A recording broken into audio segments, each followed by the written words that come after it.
Hi, my name is Joseph Fitzgerald. My purpose of my speech today is to help you to know what to do when your vehicle needs a tow. It has been my experience over the last 2 years that very few people have any idea who to call or what to do when their vehicle breaks down. Some of you may have noticed the phenomenon that cars seldom, if ever, break down when and where you want them to. It is because of this that I want to be here to help you to prepare better for that event. To start with, I assume everyone here carries a cell phone. If not, please come out of the Stone Age. Or at least have OnStar in your vehicle. If you don't carry a cell phone regularly, but you're going to take a trip, it's a good idea to buy a track phone.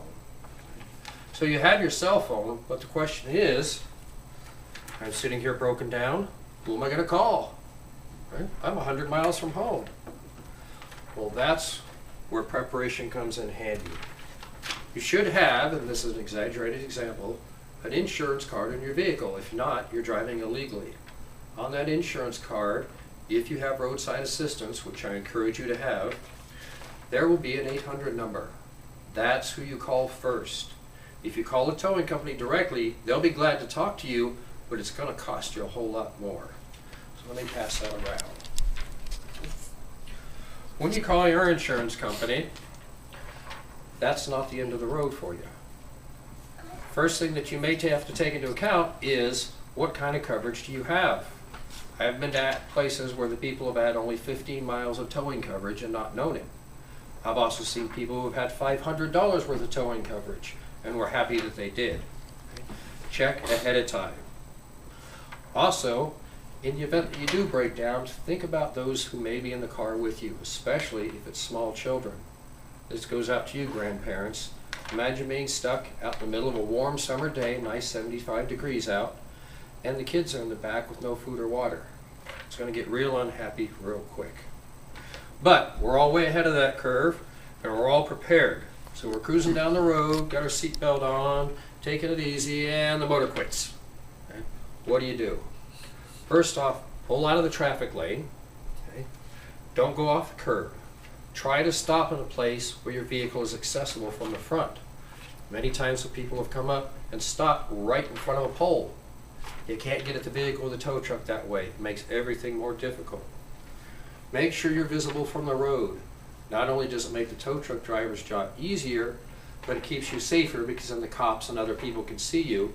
You're not in a concealed location where you may fall prey to criminal minds. Call the insurance company like we talked about before. Give them your location. Okay? When you give them a location, try to remember, if you can see it, what milepost you're at. There's a reason for that. Most tow truck drivers, they know highways by direction and mileposts.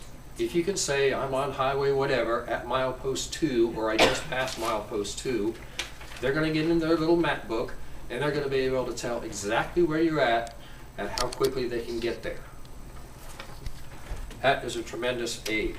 Other things you should tell them. What type of vehicle are you in? Is it two-wheel drive or four-wheel drive? Some come with both. And if you have a four-wheel drive vehicle and they're expecting a two-wheel drive, it can be a problem. Is the vehicle excessively tall? Some vehicles are so tall that you can't legally tow them on a flatbed because they're over the height restriction. Have you modified the vehicle? Has it been lowered with ground defects and everything? That can have an effect on the kind of equipment that they send out to get you. Number of passengers. You'd be amazed how many people call in for a tow and lead the dispatcher to believe that they're the only one out there. The tow truck shows up, he's got seating for 1 or 2 other people, and you're standing there with a family of 4. It's a bad situation.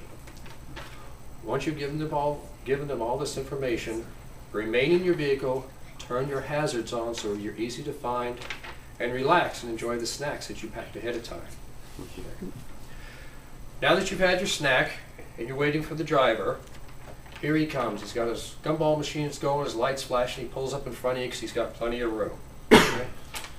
Stay out of the way. Okay? People automatically want to help because it's their car. Chances are the driver does not want your help. Okay? You're more likely to get him and you hurt by getting in the way. That doesn't mean don't watch what he's doing. And here's what you do. Step back out of the traffic, of course, and observe everything he's doing. To start with, what type of equipment did he show up with? Okay. Most tow companies will send out what's known as a rollback. A lot of people will call it a flatbed. This is a type of vehicle where the whole back, as you can see, comes down and they winch your car a bonnet. I'll pass that around for you. When using that kind of a tow truck, it's very hard to damage the vehicle. All four wheels are off the ground, it's safe and secure. Watch to make sure the driver straps it down properly and that he doesn't scrape the front end or the rear end as he goes up. Okay. The other type of truck that's more common, that you're seeing less and less of as we go, is your typical wheel lift or boom truck. You see these all over because they're used for getting vehicles out of ditches. This one's a little more difficult. Pass that around. Okay. If you have a two-wheel drive vehicle, that's not a problem. They're going to lift up the drive wheels and away you go. If you have a four-wheel drive vehicle, they have to either get under the vehicle and disconnect the drive line, or they're going to have to use a dolly system like this one where they still lift all four vehicles off the ground. If they don't do this and you have a four-wheel drive, they're going to do serious damage to your transmission. You're not going to know it till it's too late. So make sure they know what they're doing. There's a lot of inexperienced drivers out there.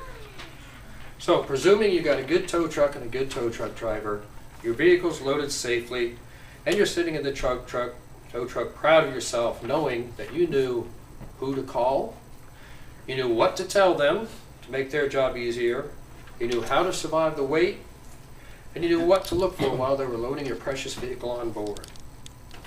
I hope that you found this speech useful. I hope you remember what I told you, so that in the future, should this occur, and it will, you won't have any reason to panic. My name is Joseph Fitzgerald, and I thank you for paying attention. Have a good night.